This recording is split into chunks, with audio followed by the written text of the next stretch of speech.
सिक्कर है, सिक्कर में बच्चों का सबसे ज़्यादा काम है और बच्चे हैं तो सिक्कर है और बच्चे पहले नहीं तो सिक्कर में मतलब ये कोचिंग है जब से कुछ हुआ है। पहले यहाँ पे जो कोचिंग के आसपास है कुछ नहीं था, खाली मैदान सा पड़ा था ऐसे जंगल टाइप में।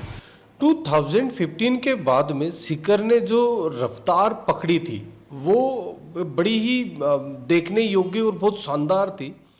मैं अभी राजस्थान के शेखावटी इलाके में हूँ। शेखावटी का ये सीकर ज़िला है।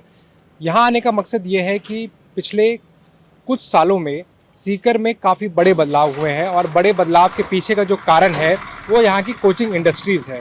कोचिंग सेंटर्स लगातार इस इलाके में बढ़ते जा रहे हैं और नीट का जो विवाद हुआ उसके बाद से इसको लेकर देश के तौर पर काफ़ी इसकी चर्चा शुरू होने लगी। तो हम जानने के लिए आए हैं कि क्या कारण है यहाँ की इंडस्ट्री की बढ़ने का और यहाँ से यहाँ की सोसाइटी में, यहाँ की इकोनॉमी में क्या बदलाव हुए हैं। किसी भी शहर की पहचान स्थायी नहीं होती, इसमें लगातार बदलाव होते रहते हैं। राजस्थान के सीकर ने भी खुद को कई बार बदला है। कम भीड़ भाड़ वाला सीकर अब अस्त व्यस्त रहने लगा है।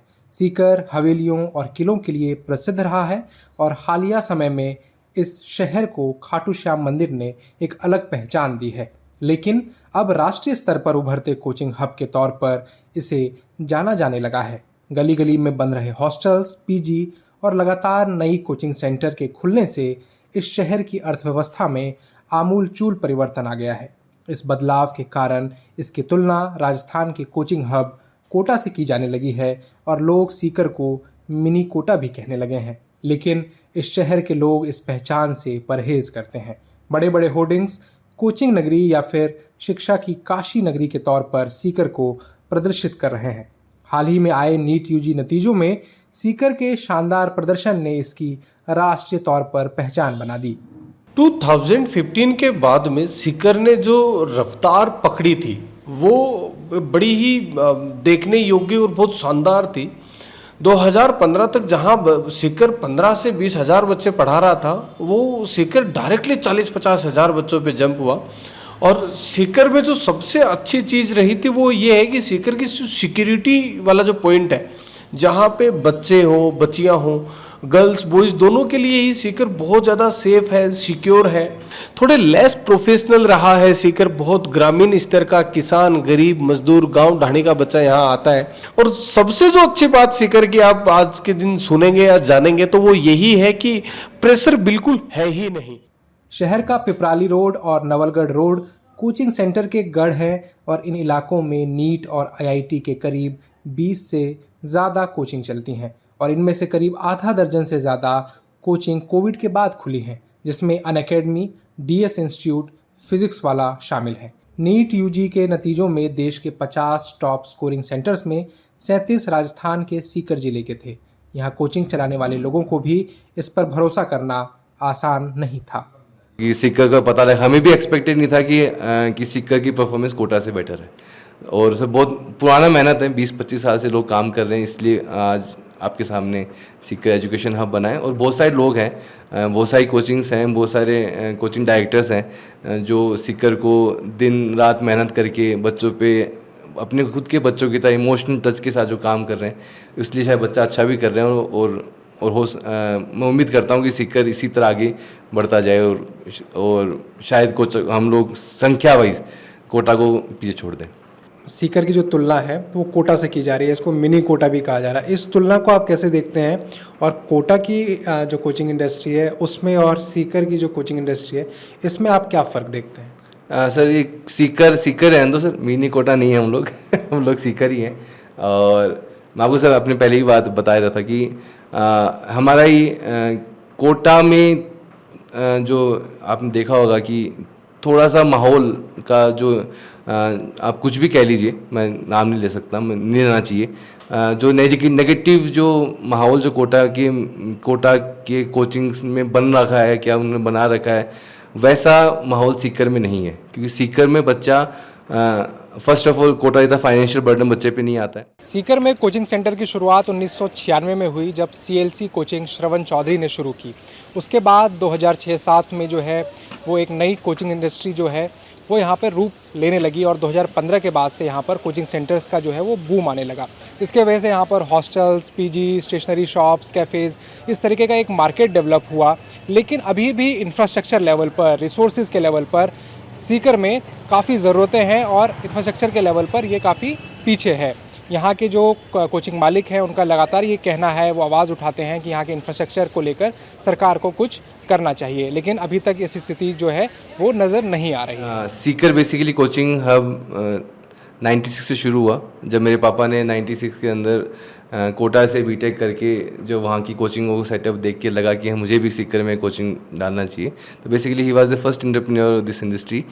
तो वो यहाँ पे आके कोचिंग शुरू की, 4 बच्चों से अपनी कोचिंग शुरू की। वो हमारे पुराना घर था, उसके ऊपर टिन शेड में डाल के उन्होंने 4 बच्चों का कोचिंग शुरू किया। उसके बाद 96 से बेसिकली आज वो सीकर आज आपको दिख रहा है, जो आपने सुप्रीम कोर्ट में आज सीकर का जो नाम आने मिल रहा है, या फिर जितनी भी नेशनल मीडिया में सीकर और कोटा का नाम अच्छे से साथ में आ रहा है और सीकर का परफॉर्मेंस कोटा अच्छा बताया जा रहा है, तो ये आज का नहीं है। बेसिकली सीकर 2010 के बाद में रिनाउन होने लगा कि लोगों को पता लगने लगा कि सीकर में भी कोचिंग हब है। और जब कोचिंग हब होने लगता है तो अच्छी फैकल्टी भी सीकर आती। तो आज के कुछ साल पहले तो कुछ अच्छी फैकल्टी सीकर आना पसंद भी नहीं करती थी, पर अब है कि सीकर में जो फैकल्टीज़ हैं अपना फ्यूचर भी सेफ फील कर रही हैं और आती भी हैं। कोविड के बाद में मैं कहूँगा, कोविड के बाद में सीकर ने बहुत अच्छा बूम किया। सीकर शहर में घुसते ही जगह जगह पर अब की बार 700 की भरमार के बड़े बड़े होर्डिंग्स नजर आ जाते हैं।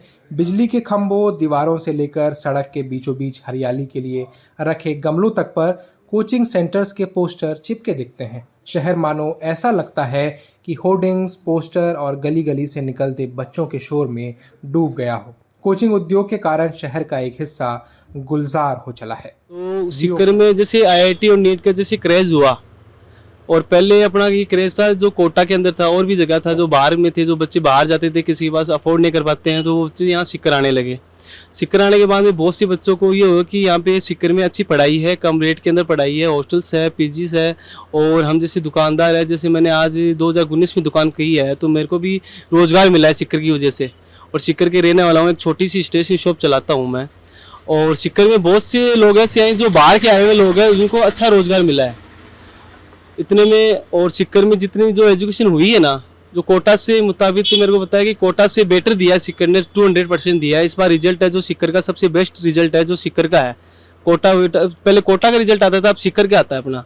जो अपनी गुरुकृपा कोचिंग हो गई, सीएलसी हो गई, कौटिल्य हो गई, मैट्रिक्स हो गई, जैसे आईआईटीज में मैट्रिक्स हो गई, कौटिल्य हो गई, बहुत सी कोचिंग स्कूलें हो गई, ये सब मैं इनका बता रहा हूँ कि सर सीकर है। सीकर में बच्चों का सबसे ज़्यादा काम है, और बच्चे हैं तो सीकर है, और बच्चे नहीं हैं तो सीकर में कुछ नहीं है, हमें भी बाहर जाना पड़े।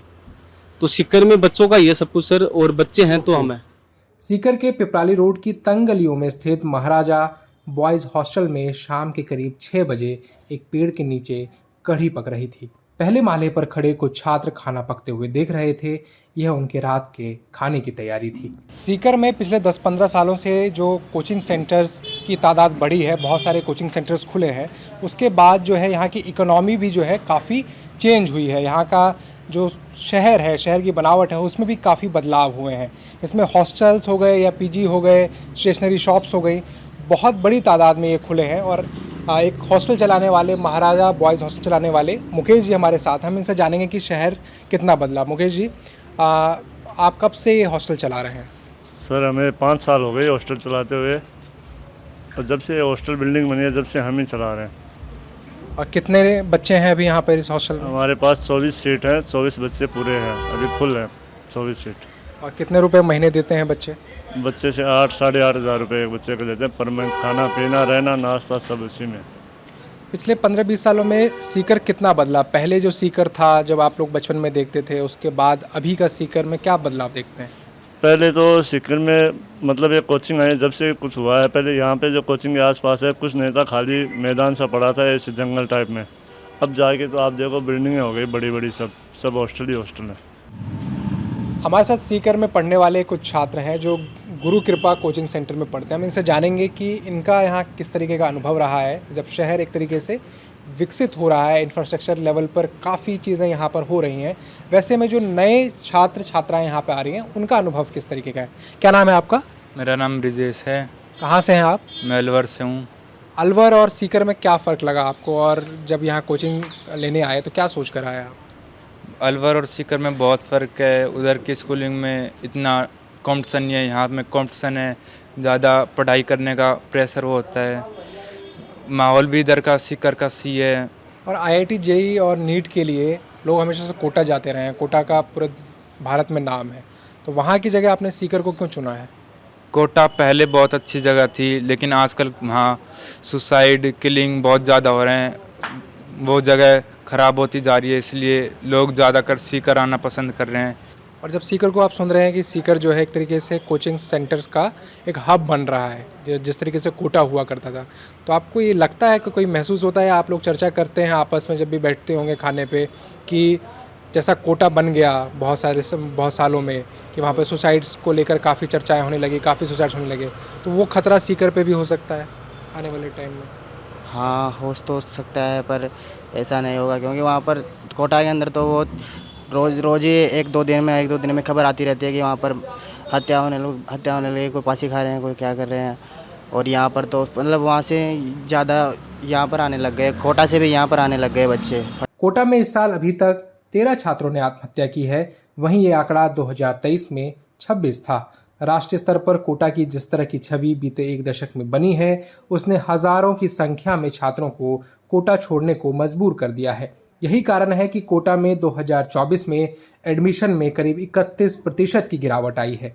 हालांकि पिछले साल कोटा में आत्महत्या के बढ़ते मामलों को देखते हुए राजस्थान सरकार ने कोचिंग सेंटर्स के लिए गाइडलाइंस जारी की थी, जिसमें टॉपर्स को ग्लोरीफाई ना करने और परफॉर्मेंस के आधार पर छात्रों में भेदभाव ना करने को कहा गया था।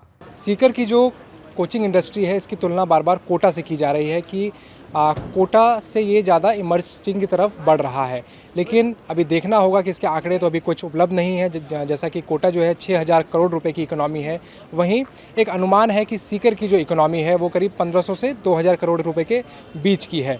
लेकिन राष्ट्रीय तौर पर जब सीकर को लेकर चर्चा तेज़ हो गई तो उसमें कहा जाने लगा कि सीकर बहुत जल्द ही कोटा को पछाड़ देगा। लेकिन कोटा में एक और समस्या जो पिछले कई सालों से उभरने लगी, वो सुसाइड की समस्या है। लेकिन इसका मतलब ये नहीं है कि सीकर जो है वो सुसाइड प्रूव नहीं है। सीकर में इस तरीके के कई मामले आ चुके हैं, और जब हमने सोशोलॉजिस्ट से बात की तो उनका कहना है कि अगर सीकर कोटा की राह पर चलता है तो बहुत कम समय में ही वो कोटा की तरह जो वहाँ पर जो दुष्परिणाम आने लगे वो सीकर में भी आने लगेंगे। अब देखना ये होगा कि सीकर अपने लिए कौन सा रास्ता अख्तियार करता है।